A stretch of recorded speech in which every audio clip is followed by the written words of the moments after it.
Nanalo na si Sir Rodrigo, nandaya si Robredo, nakulong na si Dilima, si Trilana susunod na. Tapos ni Pinili, nakakatakot ang itsura, pinaghalong horror film at sang kandidatong basura. Etong bibili ni Robredo, napaka-plastic neto. Pagharap si Sir Rodrigo, napakabait neto. Pero pag nakataligod, kulat ka ng kanyang tira, nag-iiba siya ng ano niya, parang kunyang walang duda. Sa sobrang pagpapanggap, nagintay ng bus sa Skyway. Kailan pa nangyari may matumbos sa may Skyway? Mapagpanggap ka Lene, mapagpanggap ka oh. Sino bang pinaglolo ko mo? Isang kontrato hinday, huwag sa express maghintay.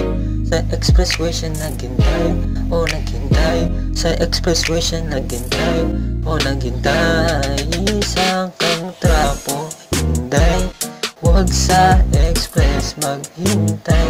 Sa expressway siya naghintay ng masasakyan. Sa expressway siya naghintay, o naghintay.